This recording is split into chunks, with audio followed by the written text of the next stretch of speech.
Hi friends, ரீசெண்டாக social மீடியாலலாம் நல்லா ஃபேமஸாக பேசப்படுற ஒரு கோயில் பற்றி தான் இன்றைக்கி பார்க்க போகிறோம். ராஜகுபேரர் கோயில். இது காஞ்சிபுரமில் லொக்கேட் ஆயிருக்கு. இந்த கோவில் வீக்கெண்டில் ரொம்ப ரஷ்ஷாக இருக்கும். ஸோ நீங்கள் வந்துட்டு வீக் டேஸில் வந்து ட்ரை பண்ணி பாருங்கள். இந்த கோவில் timing morning 7 to night 9 o'clock வரைக்கும் வந்துட்டு ஓப்பனில் இருக்கும். இந்த கோவில் மெயின் ரோட்லேருந்து ஈஸி அக்சசபிளாக தான் இருக்குது. நீங்கள் வந்து மெயின் ரோட்டில் நின்று பார்த்தீங்கனாலே உங்களுக்கு தெரியும், கோயிலினோட கோபுரமே உங்களுக்கு தெரியும் கோல்டன் கலரில். இந்த கோவில் போயிட்டு வந்தால் பிஸ்னஸ் பண்ணுறவங்களுக்கு நல்ல டெவலப்மெண்ட் இருக்கும்னு சொல்லியிருக்காங்க.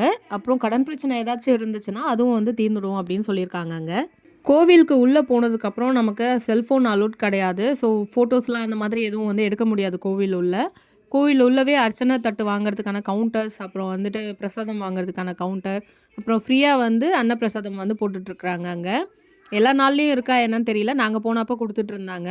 கோவில் உள்ள பார்த்தீங்கன்னா ராஜகுபேரர் சிலை இருக்குது. அதுக்கப்புறம் வந்து பக்கத்தில் விநாயகர், முருகர் இருக்காங்க. இந்த முருகர் கையில் பணப்பையோடு இருக்கார். செல்வ முருகர் சொல்கிறாங்க. நமக்கு ஏதாச்சும் வேண்டுதல் இருக்குது அப்படின்னா அங்கே ஒரு பிரிஞ்சு இலை கொடுக்குறாங்க நம்ம அர்ச்சனை தட்டிலே.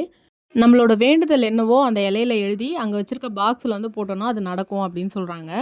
அப்புறம் இன்னொரு பூஜையும் இங்கே பண்ணுறாங்க. 6 வாரம் வந்து நம்ம தொடர்ந்து இந்த கோவிலுக்கு லெமன் வாங்கிட்டு வந்து கொடுத்து சாமி படைச்சிட்டு வீட்டில் எடுத்துகிட்டு போய் வைக்கணுமா. 6வது வாரம் முடியும் போது நம்ம பால் நெய்வேத்தியமாக வந்து படைச்சி எல்லாருக்கும் கொடுக்கணும் அப்படின்னு சொல்கிறாங்க. இங்கே போயிட்டு நீங்கள் கோவில் எப்படி எக்ஸ்பீரியன்ஸ் பண்ணீங்கன்றதை எனக்கு கமெண்ட் பண்ணுங்கள்.